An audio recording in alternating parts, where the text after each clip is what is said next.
Hello, and welcome to another episode of Marketing Mode. Today, we're talking about the role that research plays in each stage of the B2B marketing funnel.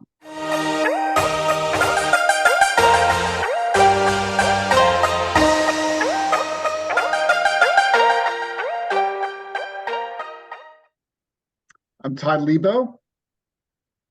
Hi, I'm Jenna. And Jenna, when we started talking about what we wanted to share this time, as kind of a research nerd like you are, and I shout out to Marketing Charts, which is the source that I found this research study. But I was looking at this research study that was recently done, and it was specifically for B2B marketing, and it broke out the different content pieces that are most effective in the three different stages of the funnel: the top, middle, and bottom of the funnel. And Jenna, it resonated with me because we talk about this all the time with our clients about thinking about the end goal, the strategy, how you're going to use your research. And so when I saw this, it's like, hey, we have to talk about this for a few minutes.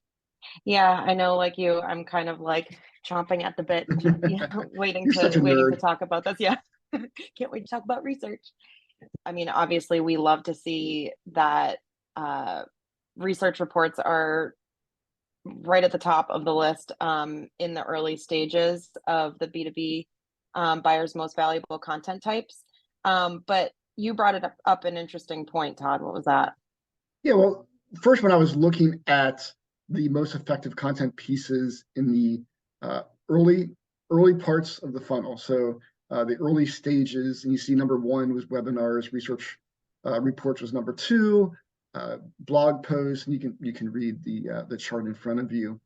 But a couple of interesting things. One was, research is pretty much the foundation for all those content pieces. And we talk to our clients about this all the time from the standpoint of, no content is easy to create. So you content creators out there, we feel your pain. It's really hard to create high value, engaging content. But all these content pieces, if you think about a rock piece, which would be your research study, and then from that, you can use multiple charts, like a chart each week for 5 weeks that can be the foundation of a blog post, or you can use your key findings as the foundation for your webinar.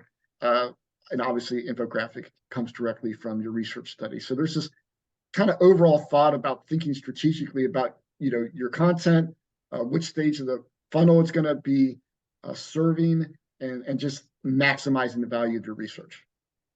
Yeah, it kind of brings to mind when we're asking questions about, say, like, most effective channels or most effective tactics or something. And you see content marketing as an option for that, along with email, blog posts, that kind of thing. You're kind of like, well, like emails and blogs and all that stuff is all part of content marketing. So of course there's like this overarching theme.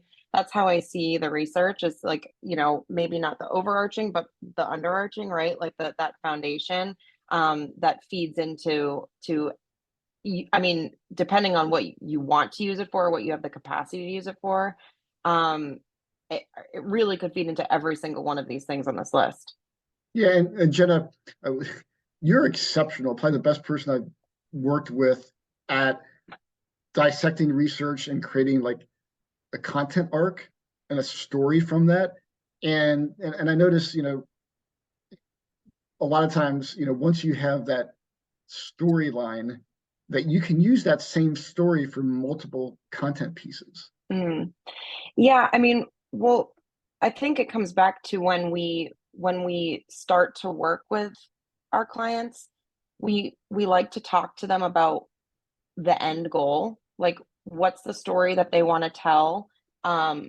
What are they going to be using this research for? And of course, like sometimes that's a battle with us. It's like, no, you can use it for more. Like, here's what you can do. And once we get that, we kind of work backwards, right? In formatting like conceptualizing the research, formatting the questions. And so when when you have the story in mind, or, we can't tell the story ahead of time, but when you know what they're going to be using it for, and when you know the client story, you know how to you know, which questions to ask and how to ask them in a way that can potentially tell this really compelling story regardless of what the data comes back as, you know. So it's more of like a working backwards, right? Mhm. From what they want to do with it, each of these content pieces, you know, do we want these big headline grabbers and big numbers, or do we want to see more, you know, a wide range of kind of options, and it really just depends on the client. But yeah, we're good at working with each individual case and knowing what they want to produce and getting to the bottom of who they are and what the story is behind their brand, and then asking appropriate questions. And I do love, for instance, this chart, because you know I love seeing a question that breaks up, especially about content, that breaks things up into stages of the funnel, because or the B2B buying cycle, because it really does make a difference. You know, top of funnel is so much different than bottom of the funnel. Yeah, and I think I was trying to think of a good example of this. And so, since mostly marketers are going to be listening to this today, if you think about a marketing, like a SaaS marketing uh, automation platform. Okay, so you have a marketing automation platform. They have top, middle, bottom of the funnel. You know, you can start thinking about, okay, if we want to address the top of the funnel, what would that content look like? So that might Hmm. look like, you know, a piece around uh, demand generation, right? So what are, getting as many people in that top of the funnel that are dealing with demand generation, because eventually, if you're interested in demand generation, you're going to need marketing automation, right? So maybe that top of the funnel is a broader topic that is going to get that ideal customer profile. And then, the middle of the funnel, maybe that's where you start having like a research study more on, the state of marketing automation, Hmm. so that you're, narrowing down, and giving those people who now entered the top of the funnel, more information about marketing automation, the benefits of it, all those things. And then the final stage, bottom of the funnel, that might be more of, what do you need to do to make a purchase decision? What's the implementation, price, how long does it take to implement? What are the costs associated outside of the software? So those might be bottom of the funnel when people are now thinking about automation, and now they're thinking about, should I choose company A, B, or C? That research could address that. So if you think about it like that, you get a little bit better feel for how to ask the questions, how those are going to feed into the different content pieces you're going to create. Hmm. Totally agree. And I mean, even kind of throughout these stages, we also think about, you know, ways to weave in the findings of the research to like website content, right? Like at the actual verbiage that appears on your website, what appeals to this audience that you're looking for at each stage. You know, if you're creating a landing page for a webinar or an ebook or something, um, how can we format questions that will inform how you discuss that ebook on the website, you know? So it really does play a role in every single part of the B2B buying process.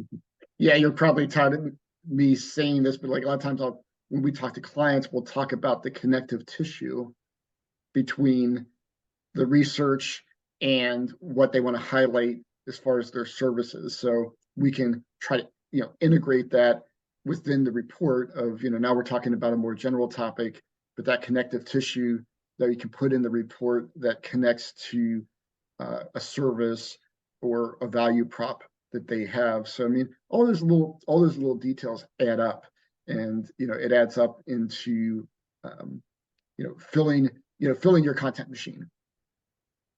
Absolutely. You know, and it's probably also, I think, important. One thing we talk about too is I think an underutilized component of research is it can also be really helpful as far as the marketing and sales alignment and working with your sales team of, hey, we got this research study, or we're working on this research study if you want to get them involved earlier, and let us help you integrate that into your sales outreach, Oh, integrate that absolutely. into those type of areas. I mean, it sounds pretty simple when you talk about it, but a lot of times it's overlooked. Is there a missing slide in your PowerPoint presentation that, you know what I mean, in your slide deck that you're presenting to potential clients, right? Is there a piece that's missing that you'd really be able to drive home, backed by data, a point about our brand that maybe we can like formulate a question around? So yeah, totally. And I mean, that's one of the benefits of a research firm like Ascend too. Sometimes, it can be helpful to have that research come from the research firm Ascend to, and you can think about like how you brand the research at different points too. Sometimes you just obviously want your brand, and the research firm brand is just to provide validation of the research. Sometimes, if you want to have, maybe, more coming from a third party, you can, like in this example, you could say a recent study by Ascend 2 said this, and it Mhm. can just help make it a agnostic approach to the whole situation. Yeah, and you're right, that does change throughout the funnel. Sometimes you want to present your brand as the thought leader, and sometimes you want to say, "Hey, look at, this study that was done by Ascend 2. Here's some information that's relevant to you." Right, and we actually use that methodology when we do webinars with companies. So we'll do a research study with them. We provide a speaker and help them with the content of that webinar. And we're the research firm, so we say these are the findings from the research of 300 B2B marketing professionals, and then they can provide the so what, the next step. So we found that these were the challenges, and they can provide well, here's how to overcome those challenges. Because we always talk about, and I think really, Jenna, what made me excited about this research study was when I looked at it, it allowed me to start thinking about all the different ways to maximize research. And that's Mm. really the goal of original research, is hopefully the reader looks at it and it starts making them think, are we doing the right things? Should we be spending more on this? Should we be spending less? Should we be trying this other tactic? And then you take that research helps to validate them on making their next decision. And so, to me, that's like where you truly have this awesome research. Yeah, absolutely. And the more ways that you can use it, and the more channels that you can prove it on to that audience, if the more touches you can get with that same like theme of data that you're presenting to them, the better, right? I mean, I know that you and I think we can gauge in like the first couple of calls with a client or potential client whether or not they have a thought out strategy on how to use the research. And I think you're great at like pushing home like there's so much you can do and we'll help with a strategy if you need it. And then the other side of things is like people are just so gung-ho about it and they're just like, Right. I can't wait to use this in every single part of my entire strategy for the rest of the year, which obviously makes our job easier and kind of toots our horn a little bit just because we know the power of research. It was Mm-hmm. always fun to talk to those people as well.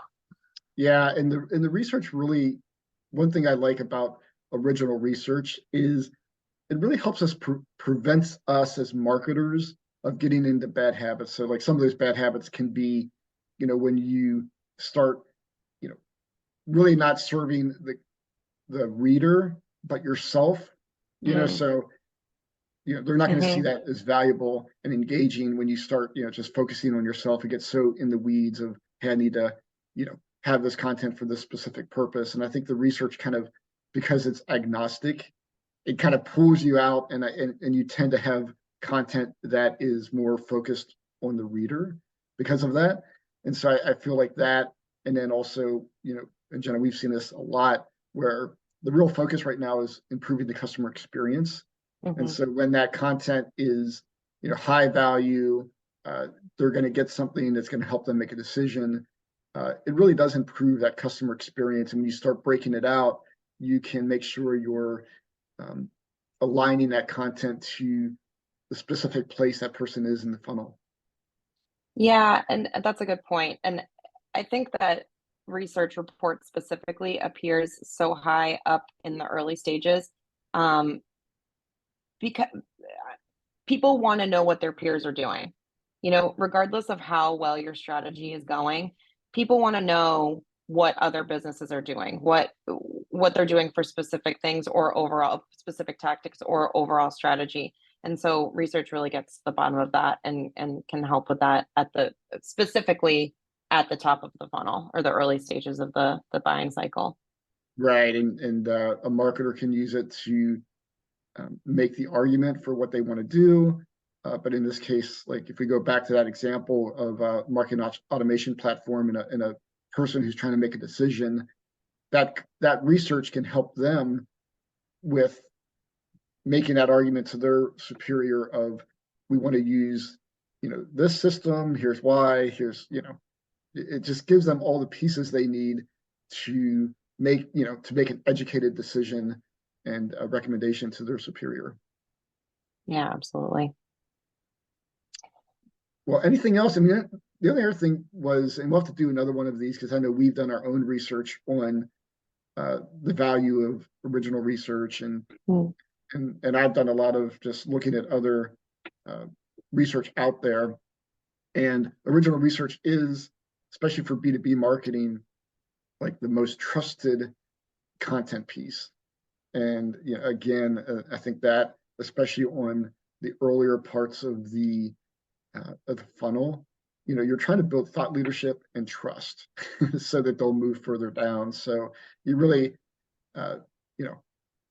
you really have to really think carefully about, is this content something that people trust and value? Yeah, and is it being produced by an organization that's trustworthy? Right.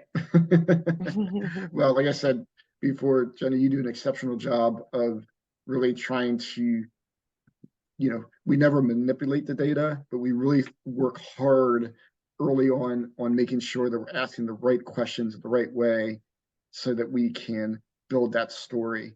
And then I think one last little tip I'll give is, we really work hard on looking at various ways to segment the data. And we see, when we talk about maximizing the value, having various ways, you can segment the data. So for example, we have a client who is in the food processing industry. And so, we surveyed food processing companies, but then all the segments they have by different products that these companies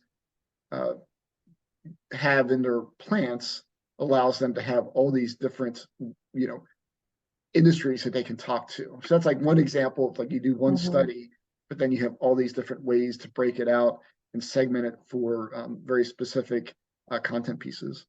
And you can create, I mean, say there's five different industries you're targeting, or five different food products, as in your example.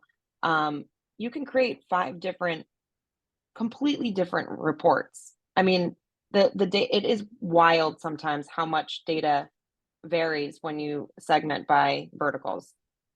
Right, because people want to know not only, I mean, the general's fine, but if you can say, here's some research from a company that looks really similar to you, and then that's even more powerful.